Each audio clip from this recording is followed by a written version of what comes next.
Top quality और consistent performance के लिए सिर्फ सिल्वर पंप। टॉप क्वालिटी और कंसिस्टेंट परफॉर्मेंस के लिए सिर्फ सिल्वर पंप, नाम याद रखना। काँग्रेसचे वरिष्ठ नेते डॉक्टर नितीन राऊत सर आपल्यासोबत आहे। आज नवीन प्रदेशाध्यक्ष यांचा पदभार स्वीकारणार आहे। तुम्ही अपेक्षित होतो आज मुंबईत असणं, नागपुरात आहात?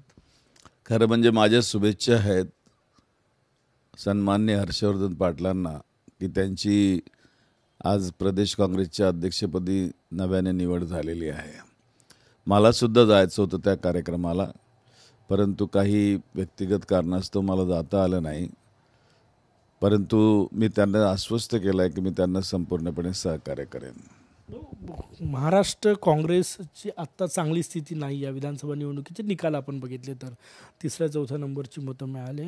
अशा स्थितीत आक्रमक प्रदेशाध्यक्ष मिळेल अशी आशा होती, परंतु ते तसं झालेलं नाही। काय वाटतं एकूणच?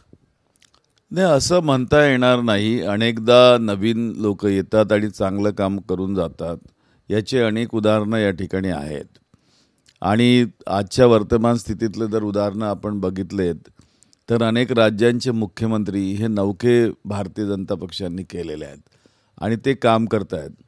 अनेक नवीन पक्ष जे प्रादेशिक पक्ष उदयाला येतात त्या प्रादेशिक पक्षामध्ये सुद्धा अध्यक्ष हे नवीन चेहरे असतात आणि मग ते त्या ठिकाणी आपलं करिश्मा दाखवत असतात। कदाचित आमच्या हायकमांडला वाटलं असेल की हे नवीन उमेदीचे, नव्या पिढीचे चिरतरुण असं नेतृत्व आहे आणि निश्चितपणे या नेतृत्वानं आपण काही नवीन देऊ शकू आणि त्या दृष्टिकोनातनं हर्षवर्धन सपकाळांची या ठिकाणी निवड झाली असावी असं मला वाटतं। काही काँग्रेस नेत्यांनी नाराजीही व्यक्त केली। पृथ्वीराज बाबा चव्हाण सारखे ज्येष्ठ नेते म्हणतात की नवख्या चेहऱ्यांना संधी दिलेली आहे। तुम्हाला कसं वाटतं? कोणती ज्येष्ठ, कारण की तुम्ही काँग्रेस चळवळीतून आलेले कार्यकर्ते आहेत, हे सगळं समीकरण? मी 1978चा कार्यकर्ता आहे काँग्रेस पक्षाचा। युवक काँग्रेसमध्ये त्यावेळेला आलेलो होतो आणि तेव्हापासनं काँग्रेस या ठिकाणी अत्यंत जवळून बघण्याचा मला संधी प्राप्त झाली। अनेक केंद्रीय नेतृत्वाच्या अधिपत्याखाली मला काम करण्याची संधी मिळाली। पृथ्वीराज चव्हाण साहेब हे राज्याचे मुख्यमंत्री राहिलेले आहेत, ज्येष्ठ नेते आमचे आहेत। त्यांनी काही विचार केला असेल, त्याच्यातनंच त्यांनी विचारपूर्वक ही बाब मांडली असेल की नवखा चेहरा, परंतु नवखा चेहरा हा आपला चेहरा होऊ शकत नाही अशातला भाग नाही आहे। नवखा चेहरा जरी नेतृत्वाला वाटत असलं राज्याच्या, तरी कधीकधी समाजाला काय वाटतं, जनतेला काय वाटतं हाही प्रश्न त्या ठिकाणी निर्माण होतो। मला तरी वाटतं की ज्या पद्धतीचं काम पंचायत राज व्यवस्थेमध्ये हर्षवर्धन सपकाळांनी केलं, आदिवासी क्षेत्रामध्ये केलं, त्याचा उपयोग या ठिकाणी कसा होऊ शकेल या दृष्टिकोनातनं विचार केला गेला असेल, म्हणूनच त्यांची नियुक्ती या ठिकाणी झालेली आहे। नाना पटोले यांच्या कार्यकाळाचं विश्लेषण तुम्ही कसं कराल? नाना पटोले एक आक्रमक नेतृत्व राहिलेत। त्यांनी त्या आक्रमकतेने या ठिकाणी काम करण्याचा प्रयत्न केला।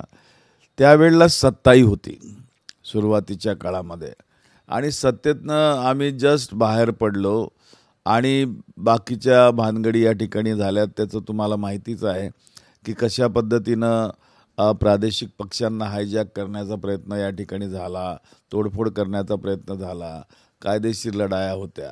या सर्व बाबींच्या घटनांमधनं या ठिकाणी नानाभाऊंची वाटचाल या ठिकाणी झाली। एक ग्रामीण चेहरा त्या ठिकाणी तो होता, तसाच ग्रामीण चेहरा आज हर्षवर्धन सपकाळांचा सुद्धा आहे। ज्या स्थितीत काँग्रेस आत्ता आहे, महाराष्ट्राच्या सत्तेच्या स्वप्न साकार करण्यापर्यंत मजल मारले जाईल, कारण की मोठं आव्हान आहे। महायुती भक्कमपणे उभी आहे इतक्या मोठ्या बहुमताचे। निश्चितच त्याचा विचार या ठिकाणी आमच्या पक्षश्रेष्ठींनी केला असेल, म्हणूनच तर ही नियुक्ती झालेली आहे। आता बघूया, आता जोपर्यंत कुणाला आपण काम करण्याची संधी देणार नाही त्यात तोपर्यंत कसं म्हणता येईल या ठिकाणी की हे व्यक्ती त्याला सत्तेपर्यंत पोहोचवण्याच्या कामी मदत करू शकेल म्हणून। तर ही संधी आहे आणि या संधीचं सोनं करणं आता सर्वस्वी प्रदेशाध्यक्षाच्या हातात आहे। गटात विभागलेली काँग्रेस आहे बऱ्याच ठिकाणी। नागपुरात वेगवेगळे गट आहे, महाराष्ट्रात गट आहे, यांना एकत्र करून पक्ष पुन्हा उभारी देणे चॅलेंज आहे हर्षवर्धन सपकाळ यांच्यासमोर। अनेक चॅलेंजेस त्यांच्या पुढं आहेत. एकीकडे धार्मिक उन्माद आहे, एकीकडे तुमचा ज्याला आपण राजकारणाचा दहशतवाद आहे, राजकीय गुंडागर्दी आहे, सत्ता आहे, पैसा आहे, अनेक गोष्टी आहेत. यावर कशी मात करतात त्यासंबंधी त्यांना तर विचार करावा लागणार, परंतु काँग्रेस पक्षाला सुद्धा विचार करण्याची संधी आहे. सर्वांनी मिळून हातात हात घालून काम करण्याची ही वेळ आहे. ही वेळ एकमेकावर टीका करण्याची नाही किंवा त्याचं दूषण काढण्याची नाही, तर काँग्रेस पक्ष संघटित कसा राहील आणि याला कसं सामोरं जाईल हाच विचार या ठिकाणी करणं अत्यंत आवश्यक आहे आणि त्याची आवश्यकता आहे असं मला वाटतं. आज शपथ म्हणजे पदभार घेणार आहे, तुम्हाला निमंत्रण होतं असं तुम्ही सांगितलेलं आहे. तुम्ही तिथे असणं अपेक्षित होतं, नाराजी तर नाही ना? अजिबात नाही, कसल्याही प्रकारची नाराजी नाही. कारण त्या ठिकाणी प्रांताध्यक्ष कोण बनावं, कोणाची नेमणूक व्हावी, सर्वस्वी आमच्या पक्षश्रेष्ठींचा निर्णय असतो.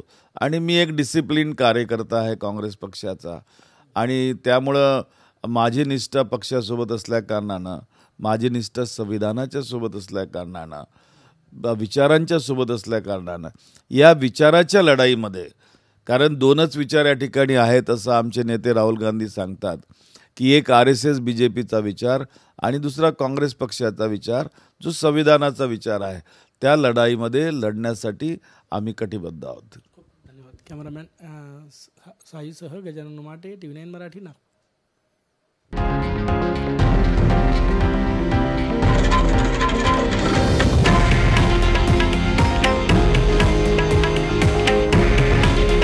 हे आहे देशातील नंबर 1 न्यूज नेटवर्क आणि आपण पाहत आहात TV9 मराठी.